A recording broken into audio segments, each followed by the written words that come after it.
Good morning everyone and welcome to the latest episode of On The Whistle. I'm already smiling. Usually I'm quite sort of sensitive and try not to make these too long, but do you know what, this morning I think we're going to sit and have a nice long chat about Sunderland 3, West Ham United 0. Quite unbelievable feeling to see Sunderland back in the Premier League and to win on opening day like that. Still feels like a little bit of a dream sequence, to be honest. I thought that it was a really clinical performance from Sunderland, and I thought that was really sort of interesting and ironic, and it just goes to show you what a funny old game football can be at times, because one of the main conversations we were having with Régis Le Bris in press conferences throughout pre-season was, you know, you can see that the team's coming together, you can see that these new players have so much promise, but, you know, scoring a lot of goals, that must be a concern. And you know, the big worry is that we're going to be talking about the team playing well in the Premier League but not scoring enough goals, playing well but losing. So to see someone produce such a clinical performance like that and take their chances so ruthlessly, I guess it's a reminder why we should never focus too much on pre-season beyond the kind of obvious headlines. But it just goes to show what a funny old game it was. And I thought that the win was deserved from a Sunderland perspective. It was interesting, sort of in the post-match press conferences. You know, Graham Potter was talking about it was a game of quite fine lines, and that it was really the difference was his team not doing the basics defensively well enough. And I think when you look at the stats, there wasn't a huge amount between the two teams, and it's true that Sunderland weren't creating loads of chances, but I thought in a strange way, I thought that was a massive compliment on Graham Potter's behalf, because to even be talking about Sunderland after an 8-year absence, given how far they had to come in terms of the squad that they had, to be on the opening day so competitive and to go toe-to-toe with a team that's been in the Premier League for so many years already, I think it's just a massive tick in the box for both the recruitment and the preparation that's gone in pre-season. And yeah, maybe 3-0 was a little bit of an extreme scoreline in terms of the actual chances that both teams created. But for us to be talking about a Sunderland team who was so competitive and who conceded so few chances of their own and took their chances so clinically, I think is a massive tick in the box. And I do think that Sunderland controlled the second half. Yeah, okay, they weren't forcing save after save from the goalkeeper, but I felt they were in a really good spot in terms of the control they had over the second half. I thought they started brightly. I thought it was a really good start to the game, and after about 15-20 minutes I was sitting feeling really positive about Sunderland's performance. My kind of only worry was, are we going to rue that Habib Diarra miss? At the time I thought that was a massive chance. Actually watching it back, you know, the angle was quite narrow, so I don't think it was maybe quite as big a chance as I'd initially thought. But even so, you know, I kind of felt in the Premier League you've got to take those moments. And I thought the second half of the first half, if you like, I do think West Ham were the better team without being, you know, really, really fluent and just constantly carving Sunderland open. For me, at the end of the first half, I was kind of thinking I'm pretty pleased with how Sunderland have performed here. But I also feel like West Ham might have the two match winners here. I thought in the first half, I thought Jared Bowen in particular was probably on another level to anyone else on the pitch. And I kind of had that feeling of, is this kind of welcome to the Premier League a little bit? Sunderland have competed well, but, you know, you have match winners, individuals in the other team who can take the game away for you in a second. And although not as influential as Bowen, I thought there were times, especially towards the end of the first half, where I thought Paquetá was really influential, and Sunderland seemed to struggle to sort of pick him up a little bit and get the ball off him. But a massive credit to Sunderland, because one of the things that I feared might happen is that as the game would go on, West Ham would make changes from the bench and get stronger, and that Sunderland, with all the emotion and the intensity that they put into the opening exchanges of the game, might tire. I don't know if you remember that first day back in the Championship where we drew 1-1 with Coventry, where Guy Ocares scored that brilliant late goal. And Sunderland was so good for so much of the game, but it was clear that the intensity of jumping up the level caught up with them towards the end. The squad wasn't massive at that time. Alex Neil didn't have many changes to make. Coventry really grew into it. And I kind of anticipated that would happen, but it wasn't the case at all. I thought Sunderland had a really good level of control over the second half.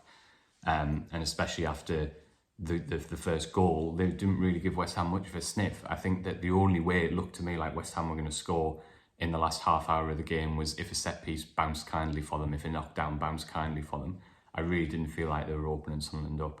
And I just think that's huge credit to the structure that Le Bris has put in, and also the fact that we talked about a lot over the course of the summer. I think two things that Sunderland hopefully, and I know it's still early days, have got exactly right, is that they've brought in players from divisions where the intensity of the game is really, really high, so the Premier League's not as much of a shock. I thought you could see that in Sadiqi and Diarra's performance in particular, and also the fact they've recruited early. We talked a lot about this. There was a lot of noise about how much Sunderland was spending, whether they were overpaying for players. And we said at the time, Sunderland need to get their business done early because they know they have to hit the ground running. And I think the way that the team gelled with their overall performance yesterday was a vindication of that.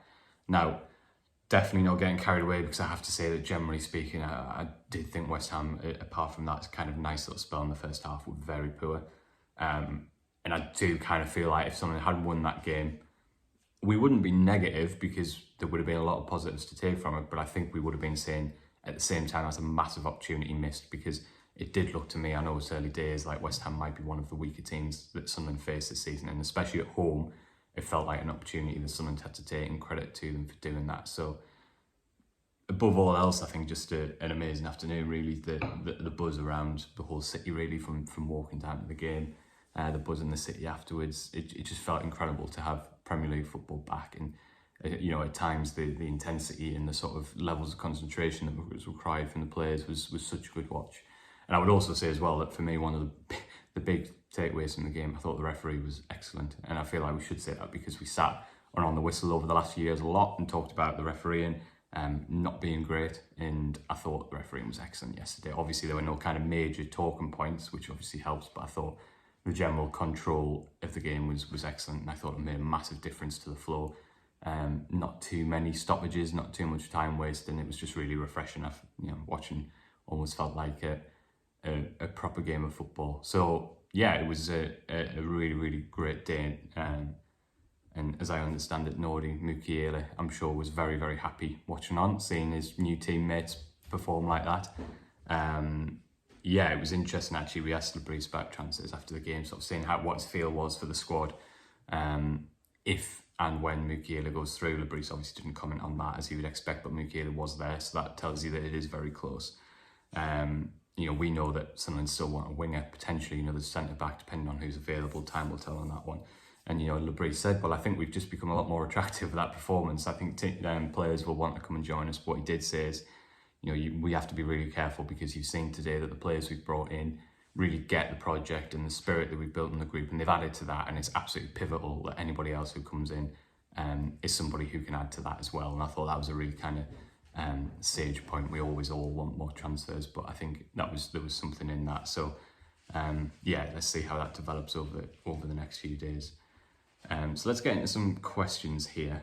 And that was one thing I meant to mention as well, is that Le Bris did say after the game that Jensen's injury initially doesn't look too serious. Obviously that'll have to be assessed, and we'll see what the damage is, but I thought that was a relief, because I thought that was going to potentially be one of the big negatives from the day, because obviously Seals worked so hard to get back to Premier League level, and I thought he really held his own in the first 50 minutes. Huge credit to him for that. So that was a relief to hear that, touch wood, there's no major issues. So I'm going to have a sip of my coffee before I do the questions so that I don't interrupt it.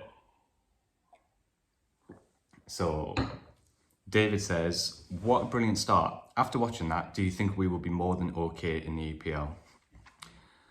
I feel really encouraged by yesterday's performance. Really feel like Sunderland can be competitive this season, and that they can really use the Stadium of Light to turn it into a little bit of a fortress. So I feel hugely positive about it. Not getting carried away, and that was one of the, I have to say, and it wasn't just sort of been saying it for the cameras, that was one of the really strong messages that came both from Le Bris and the dressing room after the game. I asked Le Bris about this, and he said that, we spoke very briefly about the game and sort of saying to enjoy it in the dressing room afterwards, but we also said, that there's a lot of challenges ahead. Le Bris said the Granadaka spoke for about 30 seconds. A really simple message that there's going to be a lot of tougher times ahead, and that Sunderland have to kind of stick together and take that togetherness forward. So I don't think there's any complacency in the dressing room. And that's kind of what I would say as well. I do think this was a game where Sunderland kind of had to take 3 points in terms of if we've been realistic about staying up, because I do think we've potentially faced an opponent not in a great place there. So I think it's a bit early, David, to say that Sunderland will be more than okay, especially because it's not as if we created stacks and stacks of chances. We created enough and we were really good, but it's not one where I'm sort of automatically going, okay, we're going to be more than fine. I still think it's going to be a tough season. I still think there's a lot of work to do. But to get off the board, I think no promoted team won. I think it was until the 5th of October last season. So for Sunderland to get 3 points on the board on the first day is absolutely massive. I don't want to underplay that whatsoever. But yeah, still a lot of work to do, I think, David. But I think we can feel pretty good today, moving forward. So This is a throwback to Monday night's live show. So Eleanor says, do you now believe that come the end of August, we will be above Newcastle? Stop trying to get me into trouble. I ducked the question on Monday and I'm going to duck it again. Yeah, but good times. Yeah, maybe Sunderland will be above Newcastle at the end of August. I think next week's going to be a really interesting one because obviously Sunderland are going to be going into that game on a massive high. And it's going to be really interesting to see how they play away from home against a team who they competed well with last year, but were obviously ahead of them in the table by the end of the season. We'll learn a lot from kind of how Sunderland match up against that Burnley side, I think. So yeah, maybe ask me again next weekend and I will actually answer it. Warren says, was Masuaku out of the squad solely due to fitness? Yeah, I believe so, Warren. Le Bris sort of said in his pre-match press conference on Thursday when we asked him about Guiu, Masuaku and Alderete, he said he was hopeful that he'd be able to select all three, but he did stress that they haven't had much time with their teammates. Obviously, because of their respective situations, their pre-season's been quite disrupted. Masuaku, obviously, he's a free agent, he's not been training and playing with the team. So I don't think there's anything to worry about there, Warren. I think it's one of those where, they just feel like they don't need to take any risks with him. So I wouldn't be overly concerned about that, but I will get an update next week, Warren, so just keep your eye out on the Sundecker website for that. Tony says, how important is that win for confidence and how important is it to have confidence in the team? Yeah, I think it's massive within that dressing room, Tony, for them to feel like they can compete at the level. I think for the players stepping up as well from the Championship, Ballard, Hume, Isidore. Thought it was lovely that the three goal scorers were players from last season. That felt really fitting. And I thought Le Bris had some really nice comments to make in his press conference after this, where he said, it's important for them to see that they're good enough to step up, but it's also really important for our group because these guys created a really special spirit. They created a real identity in the dressing room last year, and them being here and them contributing helps them helps the club carry that into the new era, and I think that's really important. So I think above and beyond the 3 points, Tony, I think that was the more important thing, is the kind of psychological lift that this will give, not just the fans, but within that dressing room as well, to feel like they belong at this level. As I say, there'll be tougher days ahead, and I think everyone's super aware of that as well. But it's a really, really good start. Ross says, should we be aiming to win the league or settle for Champions League? I think let's take it step by step. Let's have a nice little jaunt in the Europa Conference League. That would be my answer to that. A lot of difficult days ahead, but we do have to enjoy it. I think that's really, really important. It's been a long old road to be sitting back talking about a 3-0 win in the Premier League. So I want the team and the not to get carried away, and I'm sure they won't enjoy the win. But I think the fans should get carried away for a little while. I think it's more than deserved. So here's a question from Le Bris Ball, who says, do you think another centre-back will come in? Mukiele seemingly a right-back who can cover centre-back. Or 9, Ballard and Alderete as centre-back options. Assuming Silk goes on loan and Triantis is sold, I feel we need one more centre-back. And I'm going to bring another question into this here from Howie2008, who says, do you think Silk will go out on loan now a new centre-back is being signed? Well, obviously the Seal thing might depend a little bit on his injury situation in terms of the severity of that. So that might be one to talk a little bit more about next week, maybe. But I think what I would say is that Sunderland are definitely in the works of potentially sending Seal out on loan. So there's been discussions, as I reported, I think a couple of weeks ago, with NEC, which is obviously the Eredivisie club that Sunderland signed Robin Ruffs from. So it's definitely been in the back of the mind that Seal has taken a massive step forward this pre-season, and yesterday underlined that Sunderland are looking at Seal as a player with a long-term future at the club who could be a player for them at this level. I don't think there's any doubt about that. But I think they also feel that the best thing possibly at this stage is for him to go into a club where he's going to be a nailed-on starter every week. So I think there's still a chance that they sign another centre-back. I think, you can see from the kind of profile of player they've been looking at over the summer, if they could get one more in and you then had Ballard, 09, Alderete and another with Mukiele offering cover, I think that's a pretty perfect situation. And I think if that happens, then Seal will go out on loan. I don't think it's nailed on, because I think with 09 coming back from injury, and I think with Seal doing so well over the last few weeks, I think that the stance will kind of be, if we can get a top level player to come in and boost what we already have, fantastic. If not, you don't need to go out and panic and just bring someone in for the sake of it, because actually Seal's shown that you can thrive at a level. So for me, I think the main priority, if and when Mukiele goes through, will be a winger. But in answer to the question, I do still think there is a chance that Sunderland recruits centre-back, and if that happens, I would expect Seal to go out on loan. But there's a lot of moving parts with that one, and Seal's injury obviously adds to that quite complicated chain, if you like, so we'll wait and see on that one. Michael says, was that real, or were we all collectively dreaming? I'm still not sure about that. Alderete took all of 5 seconds to show like he looks like a great piece of transfer business. Looks like him and Ballard will be the first choice centre-back pairing for the next 2 games at least. Yeah, I think that's probably the case. Obviously, a lot will depend on Seal's injury. Again, really impressed with how Seal held his own at the level. I think he deserves a huge amount of praise for that. I thought Alderete's cameo was quite superb.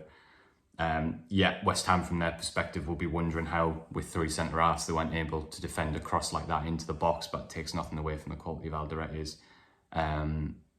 delivery. And also, when we talked about Alderete, you can still go back and watch in the YouTube, on our YouTube channel, about his performances for Getafe. Never had any concerns whatsoever about his defensive side of his game. It was clear that was excellent. What was really encouraging yesterday was seeing how composed he was in possession. Really looked absolutely fine with the tempo, the intensity of the level. Made good decisions on the ball. Really exciting cameo. Don't want to get carried away. You know, I have seen players have really good debuts and then not really be able to kick on, but that looks like a bit of a steal at the moment, the money that Sunderland paid to bring him in. So let's wait and see how that develops. But I definitely think I'd be surprised if Alderete wasn't in the team after a full week of training at Burnley, to be honest. And that's absolutely no slight on Seal whatsoever, who again I think deserves a lot of praise for his performance, and fingers crossed that that injury isn't too serious. We have another question from Le Bris Ball, who says, no Huggins in the squad today. With Hume, Reynaldo, Serkin, Mukiele and Masuaku as fullback options, is a departure likely? I think it's a possibility. I think you can maybe, depending on the injury situation, I think you can maybe put Leo Hjelde and Adji Elise in that category as well. Not in terms of them not being good enough to be part of the squad. I think there just might be a realistic conversation about what level of game time is going to be available to them this season, and whether it's better for them to go out on loan, get regular football under their belt, be a key part of a team somewhere, and then everyone can kind of come back and discuss it again next summer. I'm not saying that's definitely happened, but I just think that will potentially be the best outcome for everyone. We know that Sunderland don't particularly like to have a big squad either. So I think Huggins could potentially be in that category. I think it's just one of those with Niall where I don't think there's any negativity with the amount of time that Niall's had out the game. I think him just training fully week in, week out at this level and with this intensity, I think is a really big bonus for him, to be honest. And so I don't think there's any need to rush into that one. I think he just staying fit is the main thing for him. Clearly, if it's looking really difficult for him to get regular game time, it might be something that he wants to go out and play somewhere. So I think there is a possibility of that. Obviously, Alan Brown not in the squad yesterday as well. He's another one who I don't think Sunderland will rush into a decision on, but there's obviously a chance that he might want to go out and play regularly this season. So we'll wait and see how those ones develop. So yeah, I think it is a possibility, but I don't think there's any need to rush into that one. And the last question from 407 SFC says, do we still need a more experienced striker? We said a few seasons ago we don't necessarily play with a number 9, but many feel we are still need a good, proven goal scorer at the top level. Problem is, are there any available? I mean, Le Bris talked a little bit about this in his post-match press conference yesterday. Him making really clear that he backed Mayenda and Isidore at this level, and that's why Sunderland have signed, Mark Guiu rather than a really kind of established striker, if you like. I've said it before, I think Sunderland have a massive talent in Elijah Mayenda, and I think the whole project kind of stands on when you get talents like that, giving them opportunities and backing them when other clubs might not, to go up a level and thrive at it. It is a risk, but it's also a risk to bring someone in for a big fee and big transfer wages who might not necessarily fit your style of play. There's no guarantees, and I think we've seen that in the past. I think that if a huge opportunity came to Sunderland to sign a top-level striker for a good fee, I think they would take it. I think we've seen that some of them prepared to be ruthless like that and capitalise when the opportunity comes up. But I genuinely don't get the impression it's something they're pursuing. I think they've got a lot of faith in Guiu. Really hard for us to make a judgment on that at the moment because we've not seen him play, but I think they really back him to make an impact, and they really back Mayenda and Isidore. And to be honest, I have absolutely no issue with that. I think Mayenda's brilliant. I think we saw what Isidore can bring either from the start or particularly as an impact player yesterday. The way his pace and his finishing ability. Okay, the goalkeeper should have saved his shot, but that was still a really nice piece of work to fashion that chance and find the far corner. So I'm genuinely, and it's easy to say this after a 3-0 win where they've both scored, I get that, but I'm genuinely relaxed about that situation. I think you have to back me, Andrew. I think Sunderland have got one of the best young strikers in Europe, and I think they have to just absolutely back him. And I love the support that Wilson Eastaugh gives him. And yeah, so for me, I'm relatively relaxed about that situation. I wouldn't rule it out. I think if an option, as I said, a brilliant option was there, I think Sunderland would probably go and try and take it, but I don't think it's something they're pursuing, and I kind of understand that. So there we go. 20 minutes. I could have talked for about 2 hours, to be honest, about yesterday. Just an amazing day for our city, I think. And that's something that will stay with me for quite a long time. I think it was such a long old road there, but yeah, such a special day. As ever, thanks so much for watching On The Whistle, and I'll see you very soon, whether it'll be transfer, burner reaction. I don't know when I'll next be back, but hopefully it won't be too long. So thanks so much for watching. Please subscribe to the channel if you enjoyed it, and obviously keep your eye on the Sunderland Echo website. Oh, one last thing. On The Whistle now has a little home on Instagram. I'm going to put the handle up here. A lot of it will just be clips from the show, which you may already have seen, but there'll be loads of other stuff on there as well. So if you're over on Instagram, come find us, say hello and give us a follow. Yeah, hopefully I've made the tech work and the handle will appear here. So hope to see you there. Thanks very much for watching.